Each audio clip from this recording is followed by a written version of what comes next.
Yeah, but I did. I know, but what if I was some asshole that just decided to hit you? But you're not fast enough to hit me. Unless we're sitting what? there.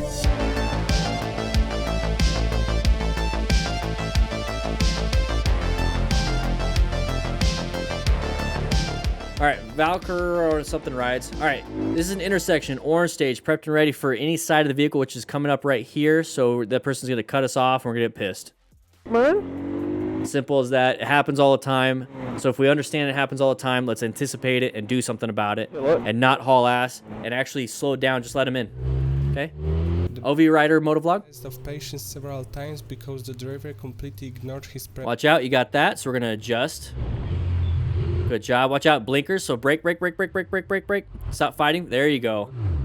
Now get back to the left because we have a terrible space cushion and escape routes now and terrible line of sight because part of planning is positioning for safety. But with that, you look for an escape path. You have good space cushions and you have good escape routes when you position. That's what you're looking for. Escape routes, line of sight, and what else did I say? Escape routes, line of sight, and space cushion. There you go. That was a test for you, class.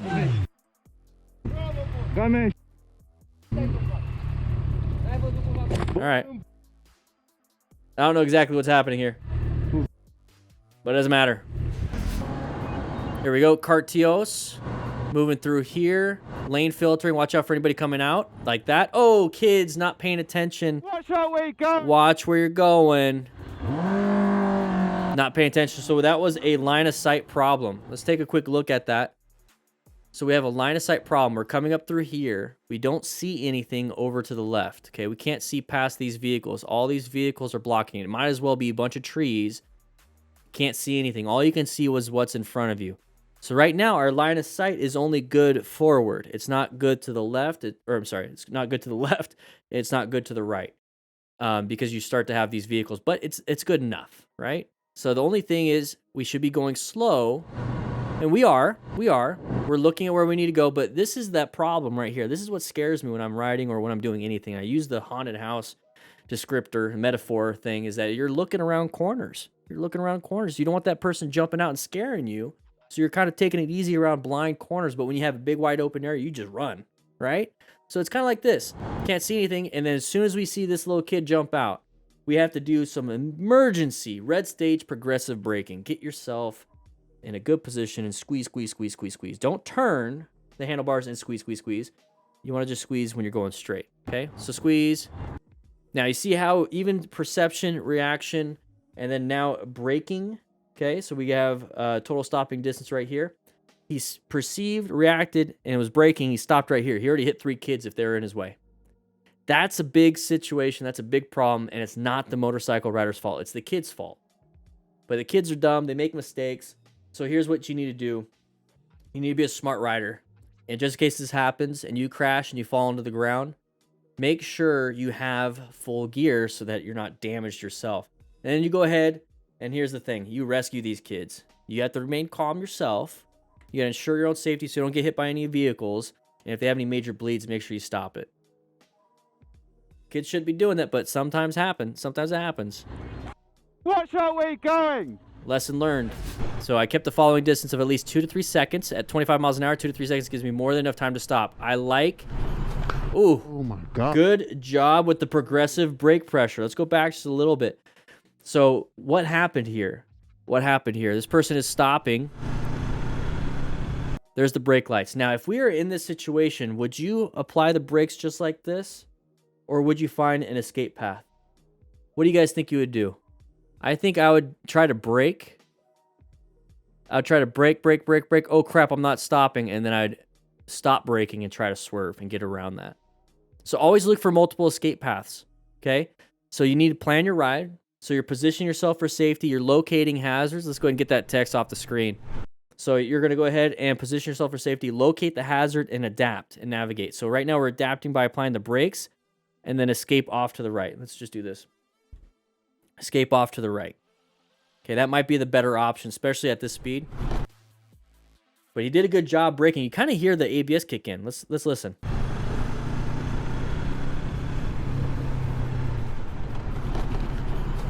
Oh my God. ABS kicked in. Holy. Go riding around on the interstate. So massive issues on the interstate are going to be merging problems.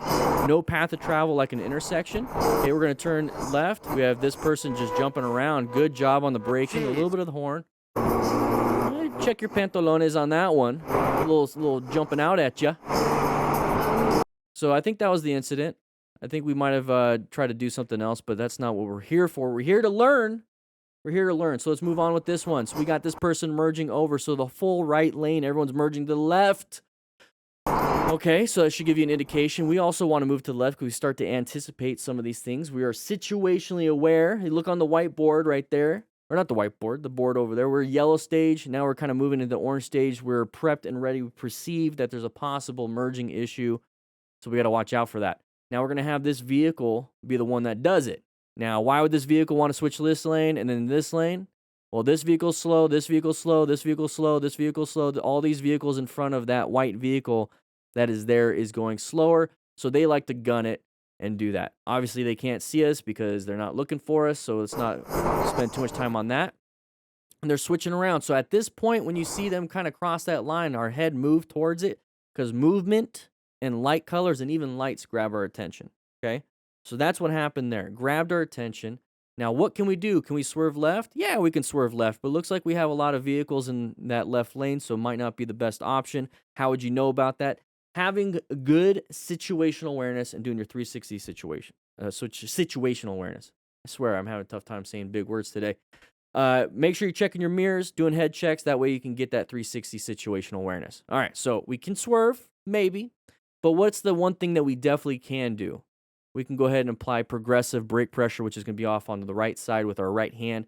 Nice, good squeeze. I'm having trouble putting letters and words together. So squeeze, squeeze, squeeze. Lower your speed down to allow this person to just kind of come in and take your spot. It's not something everyone wants to hear, but stop defending your lane because you're going to get hit. And that's exactly what he did. He applied the brakes, let that person in as best he possibly could. And we're here to just say it was a close call versus a crash. Okay, big open lane. What are we going to see here, everybody? Big open lane. Are we going to have anybody merge in front of us? No? Are we going to try to get back in lane because we have traffic coming? Okay. But nobody wants to let us in. Now, look how much of a jerk you look like when you protect your lane and not allow people to be safe. Hey, lady, give me a break. Yeah. No, they don't want to. Doesn't want to. Wants to share the lane. It's California, you know. So when you witness something like that, just go ahead and get into an open spot. Find that one person like that other driver that allowed you in. Now, we see motorcycle riders doing this all the freaking time. So I'm not talking about the motorcycle rider. We're going to get into this lane. So a car wanted to merge into our lane. A motorcycle rider is going to act like this blue driver. No, I'm going to pull up right next to you. You're not supposed to be in this lane. See how ridiculous that looks? It looks dumb when you do that. You're protecting your lane. Yeah, they can do that because, you know, they're going to win with the law of gross tonnage. They're going to knock us down pretty easy. But when a motorcycle rider does it, you're not going to win. But it still looks dumb when this person does it. So don't do it. Now that we've seen both sides, don't be an idiot. Don't protect your lane. Let people in. Be courteous. Be a courteous driver, not defensive or aggressive, but courteous. All right? Whew. So spiff. It says spiff. All right? Interesting. 100-something kilometers an hour, my best guess. Everyone is slowing down and stopping, doing U-turns. Somebody's going to not do that right. Maybe impact anybody? What's going to happen here? Oh, I don't think he was part of the group. Okay. So we're witnessing some dumb motorcycles doing a U-turn when there's traffic. That wasn't very smart. Let's not do this part. Now, if we are going to do that, let's try to pick an area where everybody else can actually do that, and that's part of being in a good group ride. Okay, so it looks like he's got his rock form right there. We're doing fine, doing 106 kilometers per hour. He started to squeeze the brakes. Okay, let's go back just a little bit more because I think we might have missed some of that stuff. Now, he's not a part of this group right here. Okay, a little bit of smoke. Get out of the way. He's not a part of this group. He's way behind. Everyone else is staggered up there. Look at no brake lights, and there's nothing situated right now. Now there's brake lights. Now we're getting closer and closer and closer. I tell you guys all the time when we're getting closer and closer and closer and closer, obviously objects get bigger and bigger and bigger. So he's going to go ahead and perceive and react with some good progressive brake pressure right when we have enough total stopping distance and a good space cushion. This looks good. We're being situationally aware. We're being smart riders. We're getting up to here, and all of a sudden, it's kind of uncommon. We're catching up pretty quick, and we're just going to go ahead and keep applying some brakes. These people are moving off to the side. This person's already doing a U-turn. This person doesn't know what they're doing. We have a rider in the mirror right there, so I have a feeling that that person's part of this group. They got not situated, but they got separated. Maybe they're talking on the Cardo Pack Talks. I don't know. We do have a link for that in the description, by the way. But we're going to get up to here, and there's that U-turn. Now we have some traffic coming up here, so now everyone's going to be rushing to do it. Not very good. Not very good. So this person's going to do a U-turn with their feet down. Come on. Come on. You can actually make a U-turn without doing that. And then we got somebody making a U-turn right here. I mean, it's just chaos. Absolute chaos, and easily could have been hit by a car. But we have a motorcycle rider paying attention, and nothing bad happened. Very lucky. These guys shouldn't have been doing that. Guys, if you like this kind of stuff, we do this every Tuesday and Thursday on this channel at 3 p.m. Mountain Standard Time live. So make sure you check that out. But if you want to check out some other things like this video right here or this video right here, please do so. It supports the channel. Click that like button, by the way. Check into class. Anyways, I'll be seeing you around.